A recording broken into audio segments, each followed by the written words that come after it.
Hello, this is Valerie Aiello, and you are listening to IdeaDiary. Thanks for coming back, y'all, and hanging out. Alright, so I read the introduction to The Artist's Way. I ended up checking this out at the library, so it is a hot book for library standards, I would say. So I didn't actually get around to reading the entire book, but I read the introduction and I wrote some notes, and I wanted to go over the three main things in the introduction. We'll go over the first one in this video, and then I'll have one or two more videos to wrap up, just kind of going over the first part of this book. And then what this book is, I think you're supposed to kind of get in a group, possibly. I mean, you could do it alone.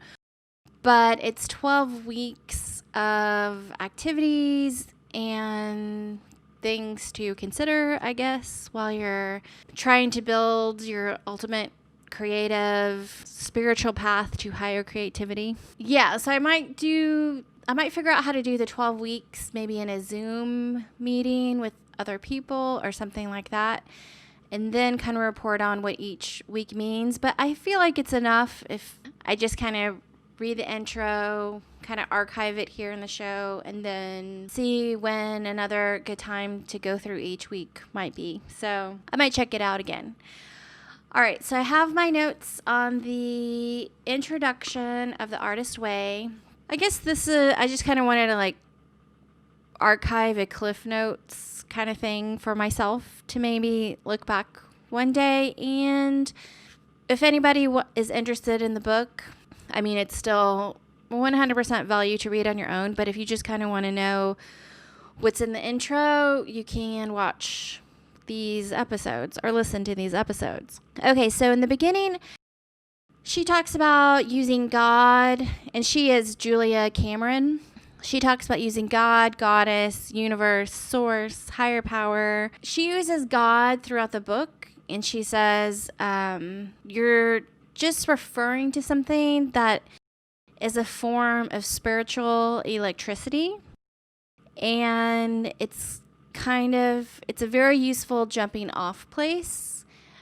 And you don't need to understand electricity to use it. So that's kind of her metaphor. You don't need to understand how using the word God or higher power or universe and kind of talking to God or using that energy to inspire yourself. She says it works, and you don't need to understand how it works. And it's probably impossible to explain how it works, but she believes that it does, and it's very helpful. So she talks about spiritual energy. So I guess it's kind of getting out of your own head and using your mind to kind of, or actually beyond your mind, to kind of start and spark creativity. She's very clear on it doesn't matter what your age is. It's not too late. It's not too egotistical, and it's not too selfish, and it's not too silly to want to work on your creativity. So, a lot of times you might be too young to do something, and then you kind of spiral down some path that you didn't even mean to be on, and then it's like 20 years later and you haven't even tried to achieve your big dreams. And you feel old sometimes. You get in your 40s or 50s and there's still things you want to do, and you feel like you can do them, or at least want to give yourself a chance to do them. It's possible. And I think a lot of times people think, oh, it's so selfish to take an hour every morning and just focus on yourself, or whatever. Spend 8 hours a day focusing on yourself. And it's just not selfish. It's a hard problem to figure out if you don't know how to spend 8 hours a day doing whatever you want, but it's totally possible, and it's not egotistical, and it's not silly, and it's not selfish. Okay, and she talks about when she was a writer, she would drink to kind of spark that energy, that creative energy in her mind to feel like, okay, let me pour a whiskey on some ice and let me start writing. And then she said that she would kind of start and it would be fun, and then she would start to go into this fog of kind of anticipating, okay, when is my brain gonna not work anymore, and the writing stops. So she had to get herself out of the mindset that she had to drink to write, and she just kind of mentions that nothing dies harder than a bad idea. So it was really hard for her to pull away from drinking and writing, and she thought she couldn't be creative without drinking. You know, it was like this whole thing built up in her mind, and none of it was true. And she eventually quit drinking. She talks about the basic principles of spiritual electricity. So the basic tools are the morning pages, and that's 3 pages of longhand writing, strictly stream of consciousness. So she says it's just strictly stream of consciousness, and it's sometimes going to feel pointless, but it's like a brain drain. I guess she talks about the brain drain. So if you're having a problem or something's on your mind, just start writing it out, kind of getting it out. And she also says there's no wrong way to do your morning pages. I do my morning pages probably a little bit differently. So my morning pages are pretty much just organizing myself. And one of my 3 pages is a page that I write the same way over and over again, because it's like a really clear list of goals. And it's not a to-do list. It's not anything like that. It's kind of just overall the vision that I want. And it's a whole page jam-packed full of stuff, and I write it every day. And then the 2 other pages I do as a stream of consciousness. Sometimes I do draw in them. Sometimes I make weird mind maps. I'm always doing something weird, and sometimes I'm probably doing them the way that she talks about doing them in the book also. And one of the rules of the morning pages is that no one is allowed to read them. And she talks about the left brain being a censor for what's right or wrong to do. And this is a time to ignore that left brain censor in your mind telling you you're not doing it right, or you're silly, or you're stupid. So the left brain censor is your logic brain. She says it's leftover survival brain to keep you safe.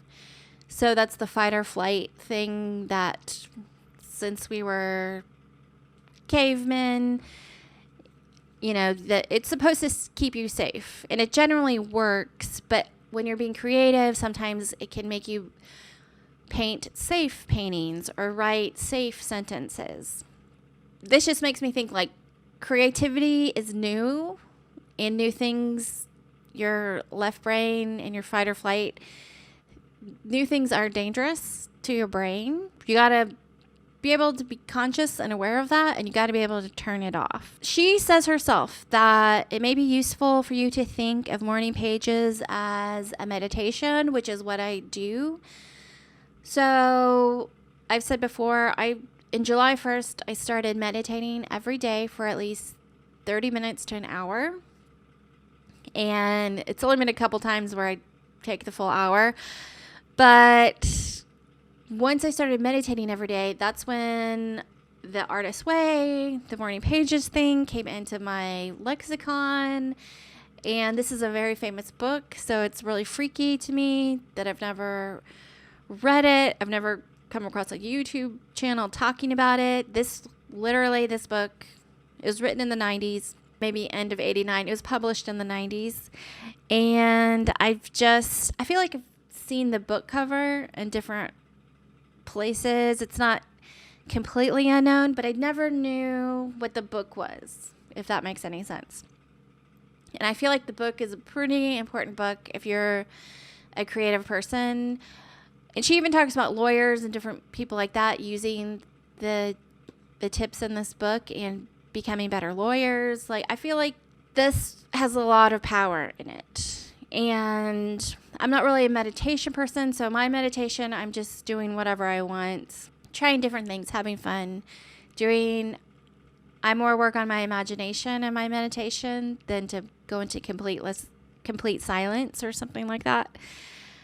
And anyway, when I'm doing my 3 morning pages every day, I definitely feel like it's a meditation, and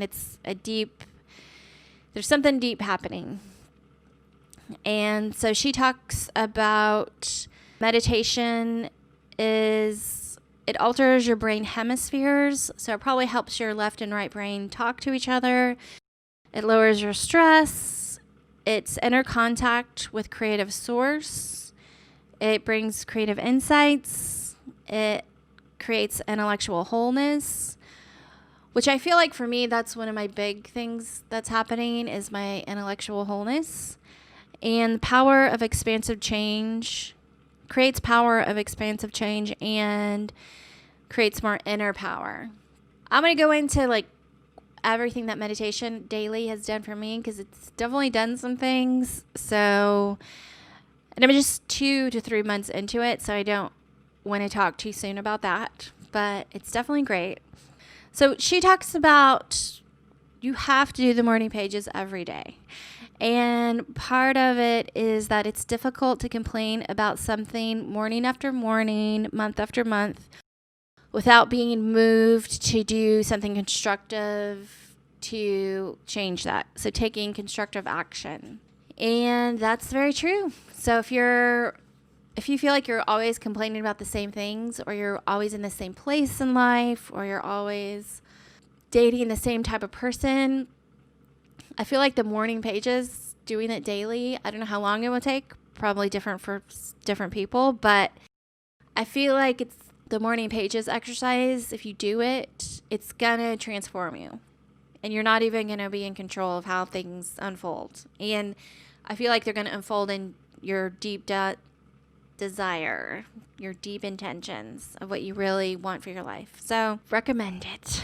She talks about your dreams remain terra incognita, and terra incognita means unknown, unexplored territory. So she says that anyone who faithfully writes morning pages will be led to a connection with a source of wisdom within. And I definitely am finding that in an extreme. No way you can avoid it. It's definitely, I guess you would say, it's provable, maybe. Like the changes are happening, and it's definitely, I have something to show for it. It's pretty amazing.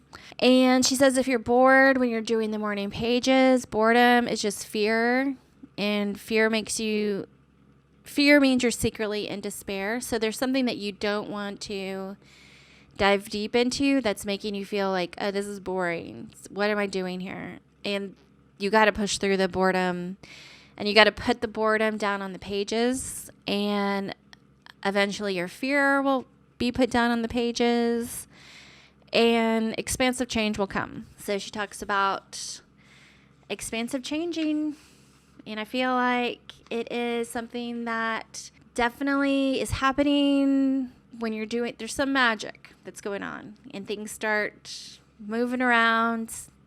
The universe starts unfolding for you. Something's happening for me. I don't even know what it is, but I can feel it, and it's feeling really great. So we'll go into the next couple things in the next episode of the show. Okay, so I will see you tomorrow, and I'm going to continue going through the introduction of The Artist Way. So meet me back here. And I still don't know how to end the show, so I'm just going to play the music.